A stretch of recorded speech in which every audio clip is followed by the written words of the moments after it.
diorang cakap bahasa Sunda. I macam kejut.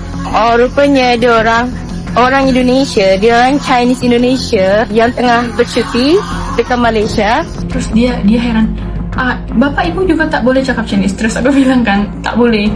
Terus dia ngomong lagi, nah itulah sebabnya I kagum dengan orang Indonesia.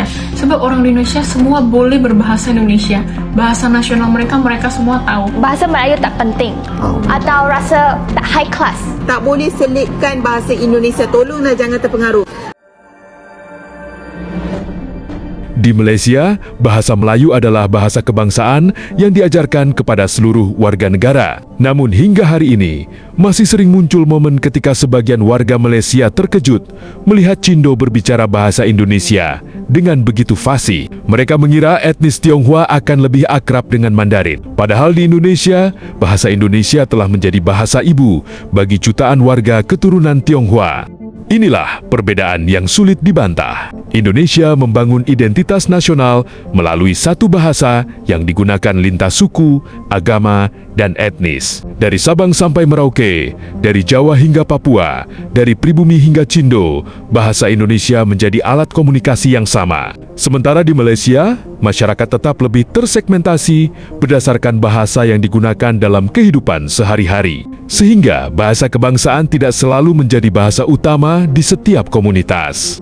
Di Indonesia, bahasa Indonesia bukan sekadar bahasa yang dihafal untuk lulus ujian, tetapi benar-benar menjadi identitas yang menyatukan seluruh warga tanpa memandang etnis. Sementara di Malaysia, status bahasa kebangsaan belum selalu berbanding lurus dengan penggunaannya dalam kehidupan sehari-hari. Tak heran ketika sebagian warga Malaysia dibuat bingung melihat Cindo berbicara bahasa Indonesia dengan fasih. Yang mereka saksikan sebenarnya adalah bukti bahwa bahasa nasional di Indonesia berhasil menjadi milik semua orang, bukan hanya simbol di atas kertas. I nampak ada satu family Chinese. So dalam mindset I, bila ada Chinese dekat Malaysia, diorang mesti cakap Mandarin kan? Lepas tu, time diorang cakap tu, diorang cakap macam ni. Jadi I nampak dekat mananya. Mungkin mula-mula itu terdengar macam Mandarin lah. Tapi kenapa macam I tahu tu bahasa apa Bila I dengar balik, dia cakap dulu ia balik kat mananya. Dia orang cakap bahasa Sunda. I macam kejut. Sepatutnya benda ni biasa je. Tapi kalau dekat Indonesia lah, kalau dekat Penang, tiba-tiba macam pelik.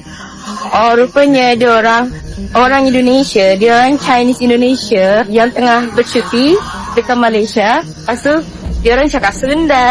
So, I sekarang kalau tengok ada Chinese ni, I mesti dengar dia orang cakap apa ni. Bahasa Sunda ke bahasa Mandarin?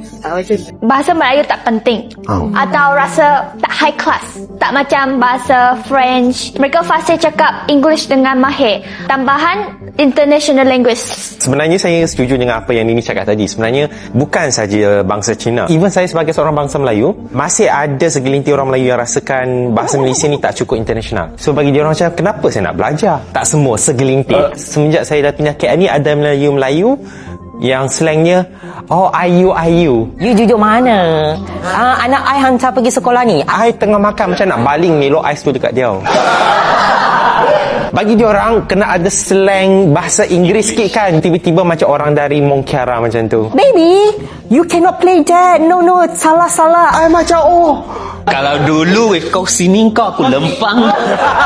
Sebenarnya memalukan sangat-sangat. Tambah pula dia adalah orang Cina dan dia adalah warga negara Indonesia, tapi tengok cara dia cakap bahasa Indonesia dia very fluent. Tak dengar langsung bunyi dialect ke, bunyi macam pelat-pelat macam nak bunyi ke Mandarin ke Cantonese ke, tak ada langsung. Aku surprise juga bila dengar yang dekat Indonesia. Kita tahu Indonesia pun lebih kurang macam dekat Malaysia, which is dia berbilang kaum, berbilang bangsa, berbilang agama dan sebagainya lah. Tapi bila dia cerita persekolahan ataupun pendidikan dekat sana, semuanya wajib ada bahasa Indonesia. Dia tak ada istilah yang sekolah tu Chinese saja. Dia punya silibus apa semua Chinese saja.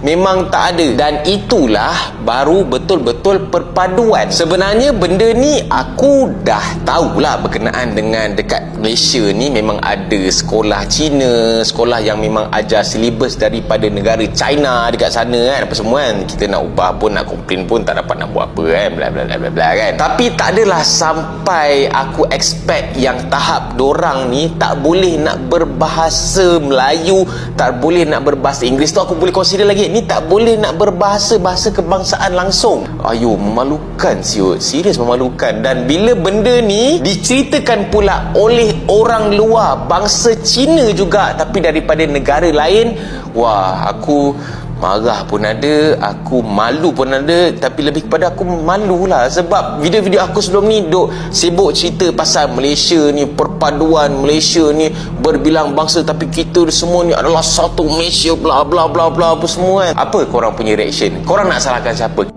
Tahun lepas, akhir tahun, ujian akhir tahun, ramai sangat yang pelajar yang selitkan bahasa ataupun perkataan-perkataan Indonesia dalam karangan terutamanya. Tak boleh menggunakan bisa perkataan bisa itu ke dalam karangan kamu terutamanya. Tak boleh selitkan bahasa Indonesia. Tolonglah jangan terpengaruh. Hanya ada bahasa Melayu, kita ada BI, kita ada bahasa Tamil, kita ada bahasa Cina.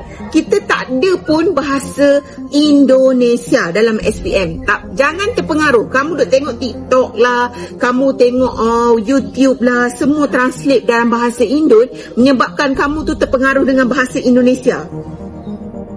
Kita bahasa Malaysia, bahasa Melayu Malaysia, bukan bahasa Melayu Indonesia. Jadi tahun lepas ramai sangat yang menggunakan bahasa-bahasa Indonesia selit dalam karangan. Tahun ni cikgu warning awal-awal, kalau kamu rasa kamu tu terpengaruh dalam percakapan lah cakap Indonesia, kenapa perlu cakap bahasa Indonesia?